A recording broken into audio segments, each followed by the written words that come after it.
Olá, amigos, sejam muito bem-vindos a mais uma edição do seu podcast semanal De Papo Tá no Ar. E olha, tem assunto bom hoje. Vamos a mais um episódio da nossa série Exploração do Petróleo na Costa do Amapá. E para falar com a gente sobre esse assunto, eu estou aqui com a Luene Caripuna, que é uma das lideranças indígenas aqui do estado do Amapá, que vai falar para a gente sobre a visão dos povos tradicionais sobre uma possível exploração de petróleo na costa do Amapá. E se você chegou até aqui, lembre-se de se inscrever no nosso canal, dar um joinha, comentar aqui embaixo de onde você está falando, porque quanto mais você comenta, mais a plataforma entende que o conteúdo é relevante e espalha para mais pessoas. Então ajuda a gente a chegar em mais pessoas possível. E sobre esse assunto então, meu irmão, é coisa boa pra caramba. E é isso aí, vamos para nossa entrevista de hoje. Vamos falar sobre a exploração do petróleo na costa do Amapá. Luene Caripuna, muito obrigado por estar aqui. Eu gostaria que você fizesse uma abertura assim falando sobre você, né, de onde, qual o estado que você é, do seu seu povo, né? Primeiramente, muito obrigada por estar nesse papo aqui que é importante. Eu sou Luene Caripuna, atualmente sou coordenadora executiva da Apoiamp, que é uma articulação e organização a nível de estado dos povos indígenas do Amapá e Norte do Pará. A gente abarca, sempre me perguntam, por que Norte do Pará se aqui é o Amapá? Eu sempre digo que a demarcação de delimitação geográfica do Brasil não foi feita pelos povos indígenas, foi feita pelos não indígenas. Então, nosso território é onde nós estivermos, é onde está a nossa ancestralidade, né? Então, eu trabalho com a pauta de questões climáticas, que envolve aí também um debate sobre transição energética justa, mas também sobre os combustíveis fósseis no mundo. Acompanho as COPs, que o Brasil vai sediar a COP30, né? Sim. Então acompanho vários debates a nível nacional e internacional, inclusive no debate de povos indígenas globais. Eu sou a representante ponto focal do Brasil no debate. Olha, então é um espaço muito importante, além também de fazer todo o papel de liderança, também sou comunicadora, já trabalhei com podcast. Então é muito importante para mim, é muito significativo estar no espaço onde a gente possa comunicar. Luene, quando você ouviu pela primeira vez sobre a exploração do petróleo na costa do Amapá, qual foi o seu primeiro pensamento? Acho que a primeira memória que me remete a isso é a imagem da Petrobras, porque o primeiro momento vem essa imagem da Petrobras em si, e a imagem que me vem é a imagem do posto da Petrobras, né? E o que é isso? O que é essa exploração de petróleo? De onde vem? Como é que vai se dar? Como isso afeta? Vem uma série de perguntas junto com a curiosidade de entender esse processo também. E principalmente, quais os riscos que isso traz para o nosso território? Levantou muitos questionamentos, né? Sim. Isso provocou uma reação de vocês. Isso. E qual foi a reação? A primeira reação é buscar nos informar, né? Entender como se dá esse procedimento, como os povos indígenas estão sendo vistos nesse processo, quais os riscos em especial que tem isso para a vida de quem mora ali na ponta, no extremo norte, onde o nosso território faz fronteira com o oceano, né? Então surge esse processo de buscar diálogos e buscar entender como se dá todo esse procedimento. Entendi. Hoje, como as comunidades indígenas estão percebendo essa possível chegada do petróleo? Tem mais expectativa ou mais preocupação? A gente tem muito mais preocupações de como vai se dar esse processo e principalmente a preocupação dos impactos sociais. Porque nessa discussão é trazido muitos impactos ambientais, que são riscos também, porém os impactos sociais já são realidade. Sim. Principalmente porque nós estamos numa região onde tem 3 territórios indígenas e 4 povos de um lado, e do outro lado floresta estadual. Olhando por esse ponto, o Oiapoque não tem condições de receber um inchaço populacional muito grande. E quando se chega, e isso já é realidade, nós temos 2 imagens, onde mostra 2022 no início da perspectiva e mostra 2024 já com essas perspectivas, chegando lá, toda a estrutura sendo montada, como isso avançou. E com esse avanço, as pessoas começam a ir para as proximidades dos territórios indígenas.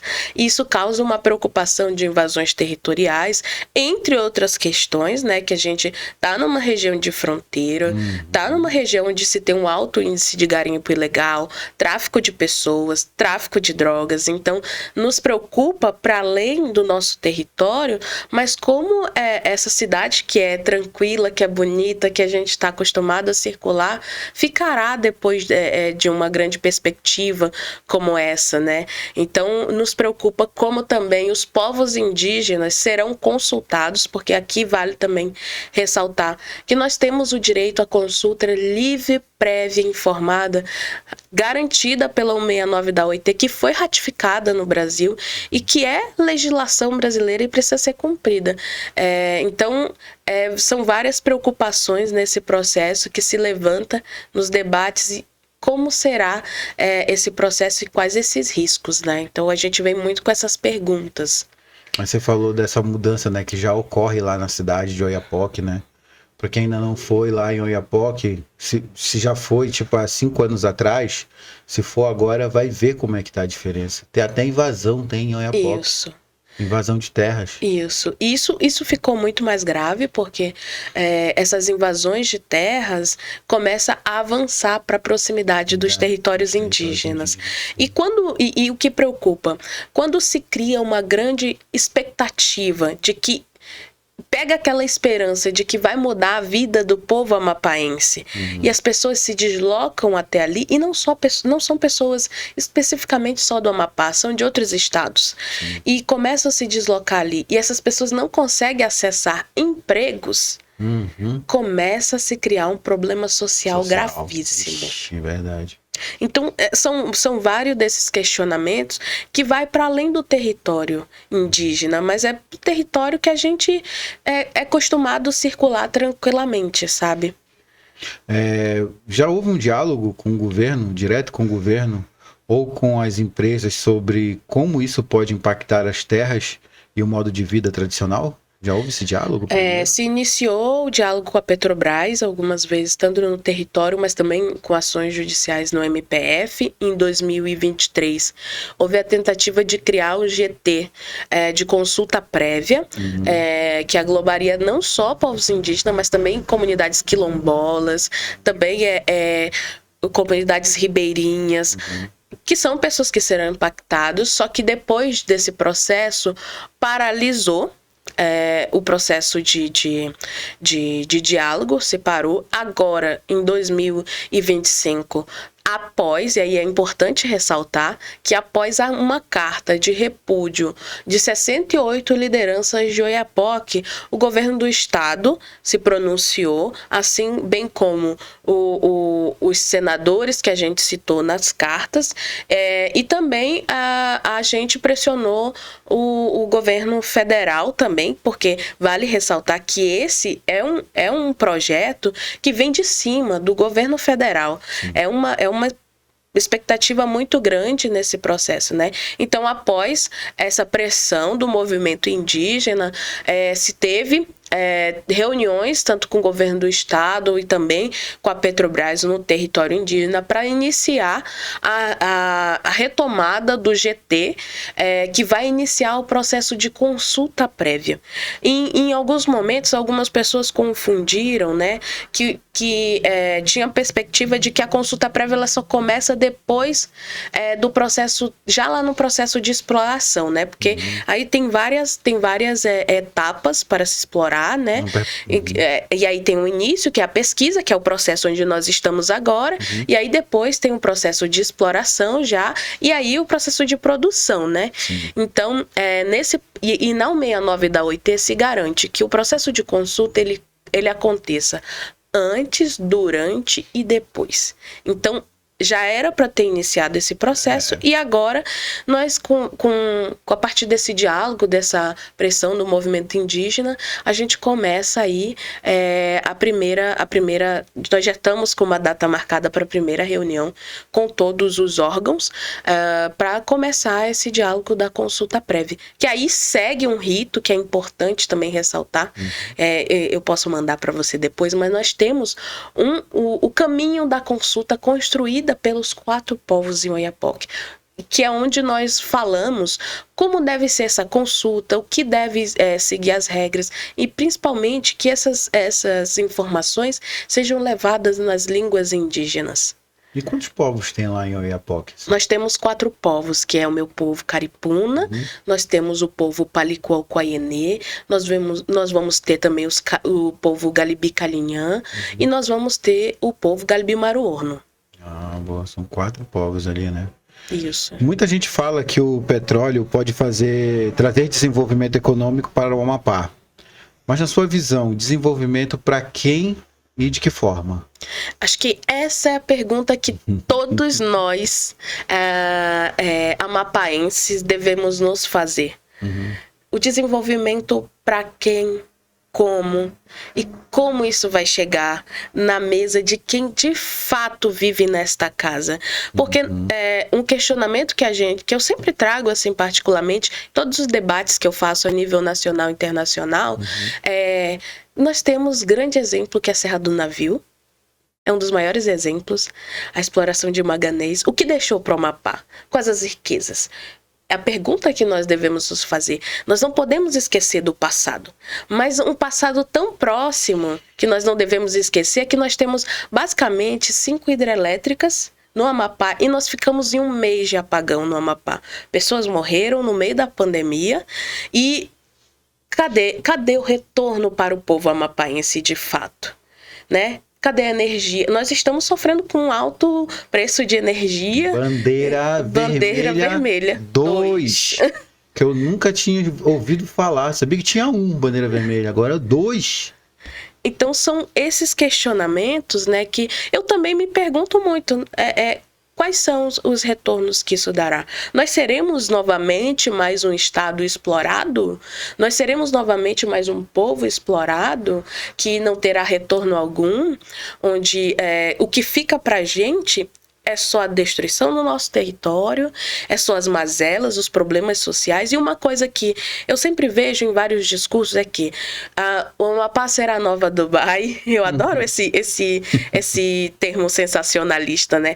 O Amapá será a nova Dubai, o Amapá, os problemas sociais do Amapá serão resolvidos com petróleo. E eu sempre digo que os problemas sociais do Amapá é falta de gestão.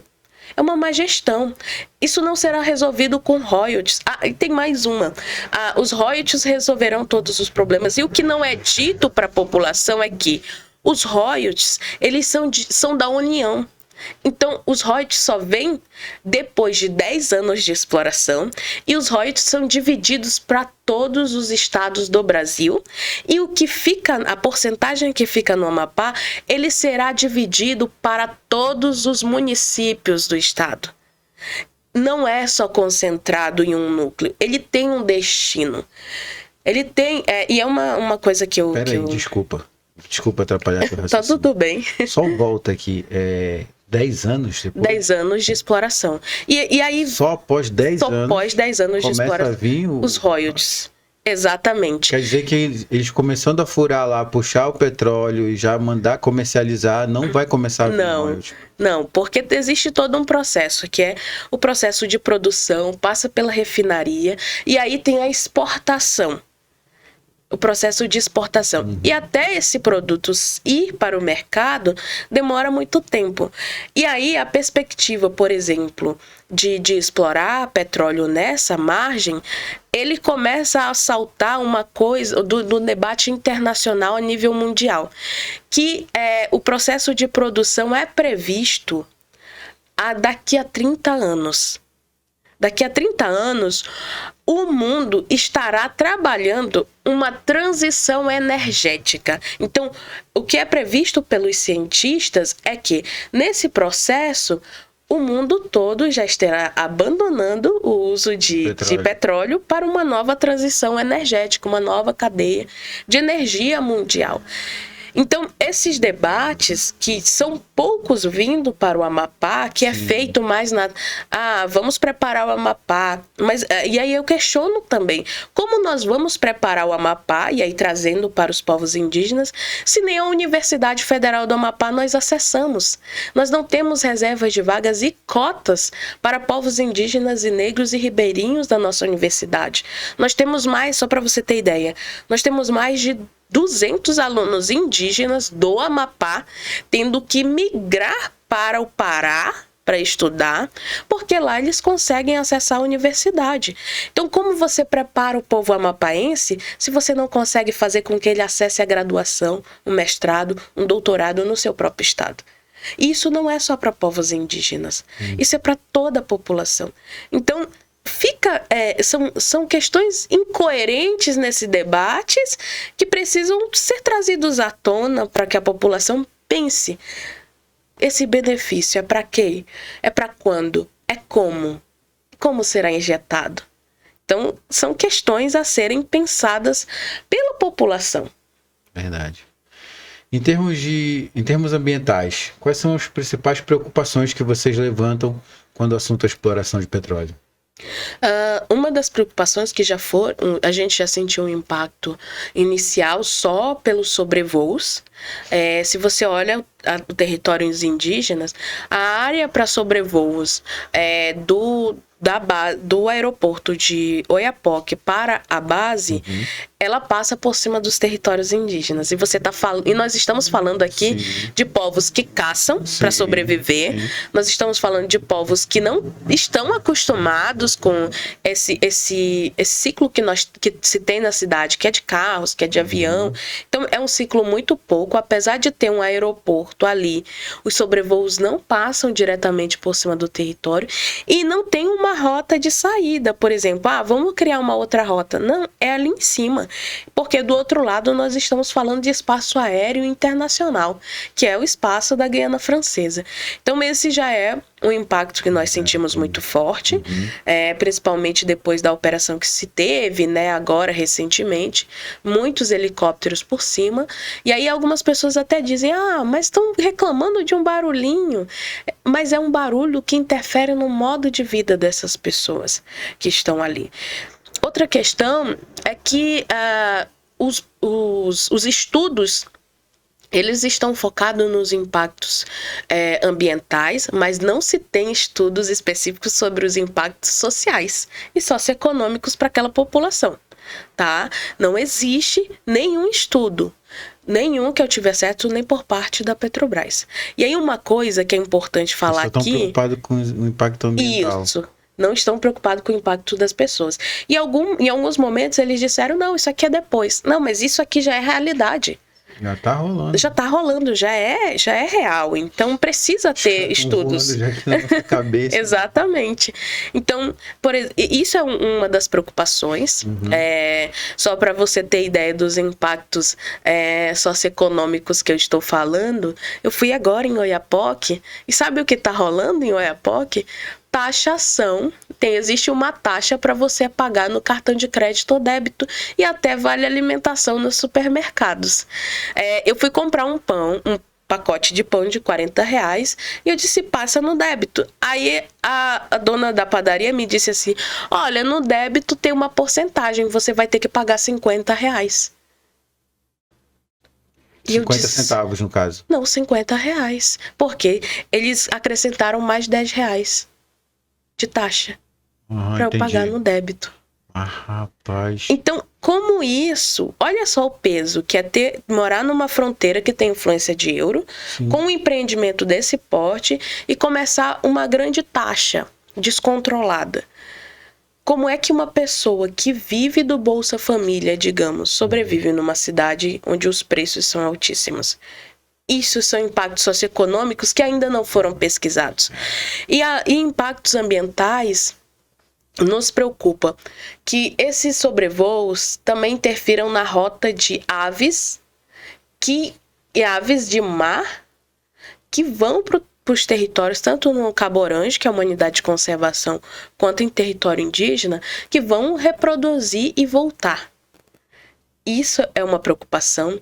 E aí, uma questão. Tanto a gente brigar que eles montaram uma instalação lá para recuperação de espécies, né? Isso foi muita pressão também no movimento indígena, vários movimento social no Brasil, de perguntar por que a moldagem inicial do plano de contingência não leva em consideração o Amapá em si. O primeiro molde é que essa base de recuperação ficaria no Pará e a ajuda só viria depois de 24 horas para o Amapá. Era. Tu leu isso? Todos os processos lendo no documento. Eu estou desde 2022, final de 2022, acompanhando o processo. Então, de várias informações, vários estudos, me debrucei em estudos específicos sobre o projeto, para entender esse procedimento mais técnico. Eu falo que eu já estou quase especialista de tanto, de tanto estudar muito sobre isso. E a modelagem inicial não leva em consideração povos indígenas. É como se nós tivéssemos sido apagados do nosso território. Não existe citação nenhuma no projeto inicial sobre territórios indígenas ali. Os caras vêm fazer exploração na Amazônia e não citam. Povos tradicionais. A gente não é considerado num projeto original. Então, a pressão para consulta prévia está sendo uma pressão na garra dos povos indígenas, e que isso documentado não existe dentro do planejamento deles. Então, essa é uma questão também a ser levada em consideração em quesitos de impactos, e também sobre as marés, a pororoca, e tem uma corrente marítima, que eu não vou lembrar o nome, na qual eles estão dizendo que faz uma barreira se caso houver um vazamento, que essa barreira, essa corrente, ela empurra o óleo para fora. Teve até uma simulação, né? Exatamente. Não sei se foi CMBio, foi o Greenpeace que fez a simulação, que mostra realmente que o Amapá não vai ser prejudicado se tiver um vazamento, né? Eles usaram boias e tal, em relação a essa maré, né? Eu estive na simulação no Witness, acompanhei todo o processo da simulação, mas existe 2 pontos que os derivadores que foram soltos chegaram. Um é numa comunidade chamada... não vou lembrar o nome agora, senhor. Mas tem uma comunidade pesqueira aqui na costa que o derivador chegou até essa comunidade, tá? Ela chegou e a gente conseguiu detectar. E a outra boia chegou na costa da Guiana Francesa. Então, as 2 boias que chegaram na costa foram essas. Então, existe um risco muito grande, mas também a gente em diálogo, tanto quanto povos indígenas, mas também pescadores. O seu Júlio, que é um pescador bastante antigo e tem uma relação muito longa com os povos indígenas de Oiapoque, eles falam numa quebra de maré, que é o período que a maré vira. E que ela vem com mais força para a costa. E esse período é no período do verão. Não existe estudos falando sobre essa quebra de maré e levando em consideração o conhecimento tradicional. Então, essa é uma preocupação também muito grande a ser levada em consideração. E se houver um possível vazamento, aí a pergunta, né? Como é que tira óleo de mangue? Como é que tira óleo de mangue? Não tira. Como é que tira óleo numa força de uma pororoca? Não tira. Então, não tira. Como é que tá? São essas preocupações que trazem ambientais para as espécies, para as pessoas que estão acostumadas a pescar. E aí, tem uma coisa que também não é dito. O local da plataforma, existe uma mediação que os pescadores não podem pescar. Então, eles são empurrados para o lado. E isso causa uma complicação muito grande entre povos indígenas e pescadores. Como eu disse no início, o nosso território ele tem delimitação com o mar. E ele é considerado um dos maiores berçários, onde as espécies vão reproduzir e saem. E se esses pescadores não tiverem lugar para pescar, porque já está vindo uma pressão muito grande de grandes barcos pesqueiros do Pará, na costa amapaense. Isso, eu estou trazendo essa informação porque a gente teve diálogo, principalmente quando a gente estava discutindo a criação da Resex Marinha, que foi também uma grande polêmica, né, no estado, porque o intuito é justamente dar segurança de pesca para esses pescadores amapaenses, né? Sim. E aí, os pescadores trouxeram muito isso. Olha, a gente não está conseguindo mais pescar. E empurra esses pescadores para dentro dos territórios indígenas. Isso gera conflito territorial. Isso gera problemas territorial no modo de vida, porque a gente com os pescadores, principalmente com o seu Júlio, e o seu Júlio viveu na época do meu avô, eles têm um tratado verbal sobre pesca, onde eles sempre viveram tranquilamente e nunca houve problemáticas tão intensas sobre isso. E nos preocupa a nossa relação com os não indígenas da cidade de Oiapoque, porque a partir do momento que nós dissemos, peraí, nós queremos entender o processo, aí começou o velho e antigo discurso. Eu vou usar esse termo, os índios são contra o desenvolvimento. E aí começa uma pressão muito grande para o território, que já é realidade. Já é realidade com nossas lideranças, já é realidade em vários aspectos. E esse debate, ele deixou de ser um debate técnico para se transformar num debate político, que é um problema. A gente, inclusive os técnicos do IBAMA disseram que não é possível explorar petróleo na costa por ser uma área sensível. São mais de 10 técnicos do IBAMA, porém, com muita pressão política também da presidência e de vários outros setores políticos, esse debate deixou de ser um debate técnico. E aí, estão deixando de levar em consideração vários aspectos. Sim, tu já apontou um monte aqui já pra gente. Sim. Que inclusive não é nem falado, né? Sobre a questão da quebra da maré. Não sabia. Eu assisti aquela reportagem ali, também não foi dito na reportagem essa quebra da maré. Isso você só descobre fazendo esse corpo a corpo. Isso. Você descendo realmente ali no chão da fábrica e falando com as pessoas que fazem parte do contexto. Essa escuta ativa, sabe? Sim. E aí, um aspecto que é importante também, e aí eu trago mais como ativista também da causa ambiental, é considerado hoje pelo IPCC. O IPCC é um grupo de cientistas a nível mundial que considera o uso de combustíveis fósseis o principal emissor de gases poluentes, que aceleram a crise climática. Quando a gente vê essa palavra, né?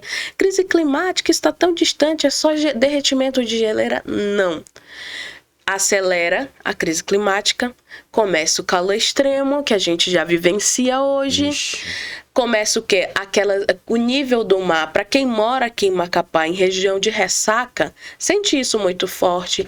O descontrole de chuvas, alagamentos. Uma coisa que é importante ressaltar também no Amapá, o que a gente tem vivido nos territórios indígenas, é a praga da vassoura de bruxa nas roças, que desde 2022 acabou com a produção de farinha nos territórios indígenas. E tem avançado para os pequenos produtores, e agora a gente tem mapeado que isso tem avançado em outros territórios indígenas. Também avançando no Pará. Isso são causas importantes do descontrole climático, que está aí muito trazido. Aí eu não estou falando só do processo de exploração aqui da costa amapaense, eu estou falando de um problema mundial e que está relacionado. Por isso que sempre a gente traz que explorar mais petróleo vai destruir mais o mundo em que nós vivemos. E aí quem sofre? Porque nem todo mundo tem condições de comprar um ar-condicionado aqui. Aí vai ficar no ventilador. Eu já vi casos de taxista passando mal em ponto de táxi porque está muito quente. E está realmente mais quente do que antes. Então são impactos mundiais e sociais que a gente precisa pensar.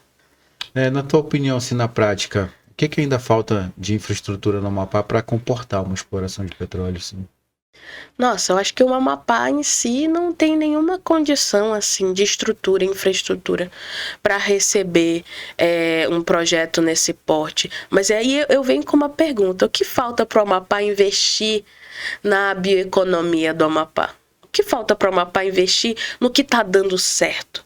Produção de açaí, várias, eu vejo na Expo Favela, eu vejo em vários movimentos do Sebrae, empreendimentos que estão dando certo no Amapá. Por que não investir nesse tipo? O Amapá, eu tenho orgulho do Amapá ter 73% de floresta em pé. O Amapá deveria ser, eu fico até arrepiada. Tá bem. O Amapá deveria ser o exemplo mundial de investimento nessas questões que estão dando certo. Os produtores de açaí estão saltando. A gente viu agora com essa taxação de produtos do Trump como o açaí é valorizado no exterior. Pois é. E várias outras produções que no Amapá a gente tem, por exemplo, no Oiapoque, o chocolate Cassiporé. Cara, uma empresa que agora é linda de ver a produção deles. Verdade, nós temos o vinho Flor de Sumaúma, que é do Capiberibe, sim. que tem também um grande valor, mas isso só são exemplos de outras produções que poderiam receber muitos investimentos e criar um grande mercado verde. Pois é. Na verdade, assim, já há ensaios, né? De se investir nessa questão. Tem até incentivo aí para startups, né? Começarem a desenvolver projetos voltados para a bioeconomia, né? A gente já explora, né? Existem essas reservas que eles fazem manejo florestal e tal, né? Mas poderia explorar muito mais. Muito mais. Tem certeza. Você tem razão. Você acredita que setores como pesca, turismo, agricultura podem ser fortalecidos junto com a chegada dessa indústria, ou há risco de serem prejudicados? Olha, eu trouxe um exemplo aí dos pescadores que fica aí nos riscos de serem impactados diretamente, né? Mas também, por exemplo, eu tenho visto nos últimos dados do governo do estado, fiquei até surpreendida com um grande aumento do turismo no Amapá, e que isso é importante, né? Mas também me preocupa se começa um inchaço populacional desenfreado no Amapá. Começa a se crescer a criminalidade. Como é que esses turistas vêm para um estado onde a criminalidade aumenta, né?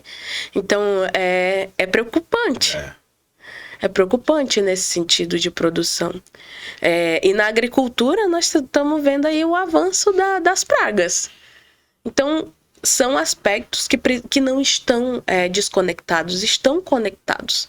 Então, nós precisamos avaliar esses sinais e, principalmente, eu acredito que seja um processo de ouvir, de fato, a população.